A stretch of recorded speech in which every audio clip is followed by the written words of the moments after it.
Another round of applause, ladies and gentlemen, for Mr. Craig Connolly. Fantastic stuff. Now, we have one more comedian for you tonight, fighting for the very prestigious title of Finchley's Funniest 2013. Woo! Yeah, he's young, he's talented, he's me.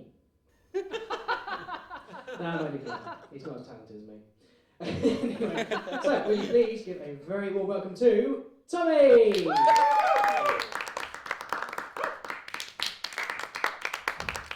Good evening, how are you all doing tonight? Good? Yeah, woo! Yeah, fantastic. Me, I'm not so good. I just came back from visiting my mum. She's got dementia, so she's in a care home. Aww. I know, that got me thinking, like, care home. That's a strange name, isn't it? That's a strange name for a place where you're essentially offloading people to die. But I guess they couldn't really call it a don't really care home, could they? No, but the great thing about dementia is they sometimes forget who you are when you visit them. Like the other day, I was James Brown.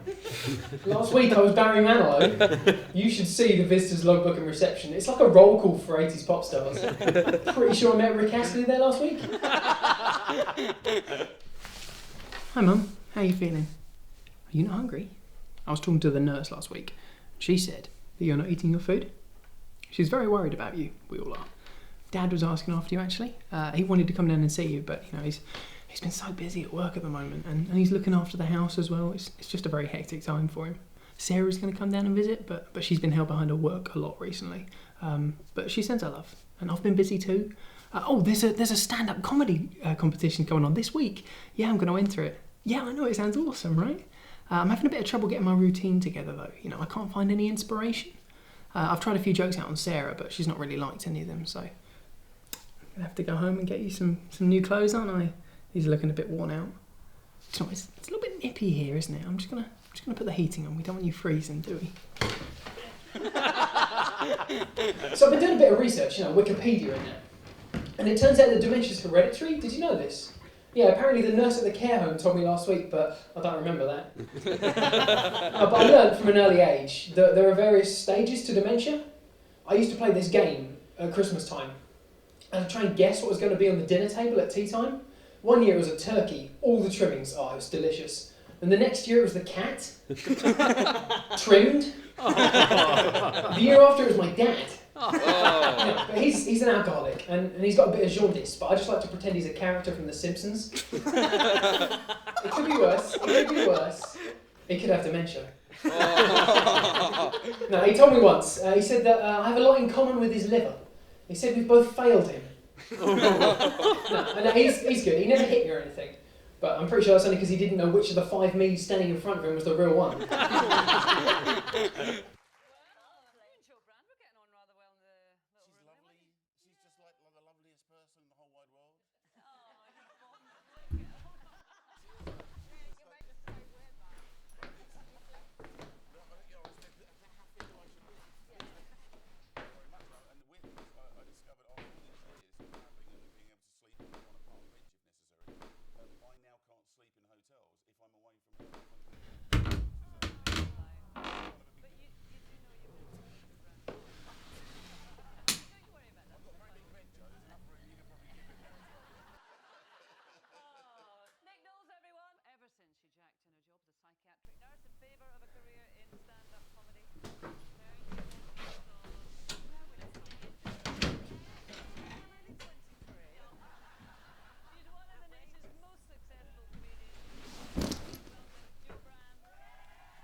No, but he did tell me he loved me once. It was after I changed my name to Jack Daniels. No, but he's still hanging in there, bless him. We had to update his will recently, just in case. He said he didn't want a typical church funeral. He's not really a religious man. The only Mary he believes in is a bloody one. And a cremation wouldn't have been any good either, because it would have just brought back too many fond memories of lighting the Christmas pudding. The wake would have been good though. We could have used his liver as a punch bowl. I did say to him once, I said, would you be interested in going up for a organ donation after you pass away? And then he said, no, it'd be like inserting a beer keg into somebody. Nobody should be that lucky. I wish I could say I was lucky. I'm a married man now. Hey! I know. It's strange, isn't it? All the little misconceptions you hear about marriage before you're married. Like you lead a happy life. and domestic abuse, that gets me. Domestic abuse, that's always the husband abusing the wife, isn't it? Now, I know for a fact that isn't true, right? I've had proof. My wife abuses me all the time. It's constant. She abuses my ears every time she speaks. She abuses my taste buds every time she feeds me.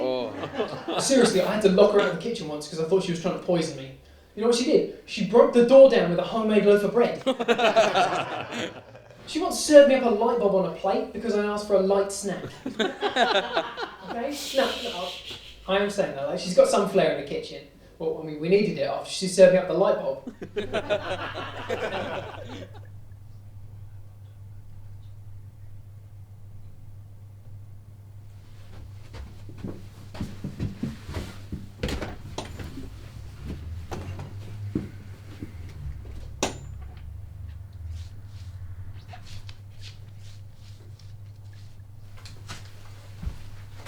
Hi, honey.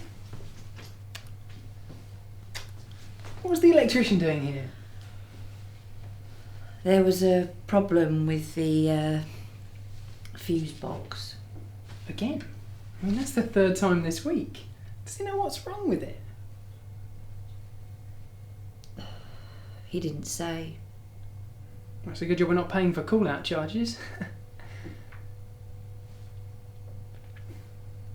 So did you manage to go to Sainsbury's at all? No. But then there wasn't time, what with the electricity, so... That's fine. I'll go in the morning, they'll be closed now.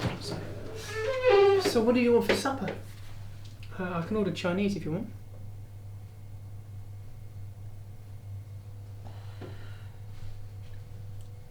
I'm not hungry. Oh, I'll just go down the road and get a pizza then. I was thinking about renting a movie tonight. I don't know about you. It's the one that's in black and white before they had colour in the 1900s. I think there was only one made then, but...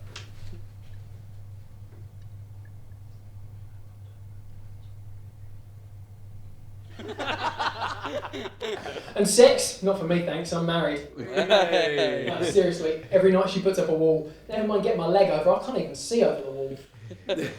Seriously, I just have to look at her and it's like, oh, not tonight, darling, I've got a headache.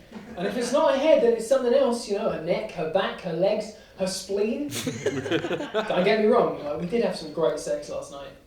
Of course, then I woke up. I even tried putting a camera in the bedroom, to spice things up a little bit. But watching it back, it's just like a bad porno. The same two cliched characters on repeat.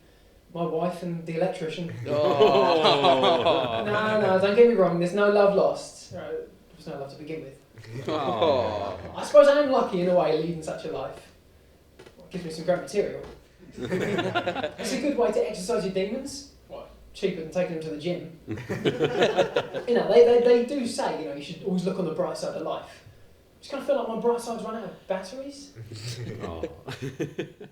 I mean, the more and more I think about it, the more I realise my life's one big joke. And I'm the punchline.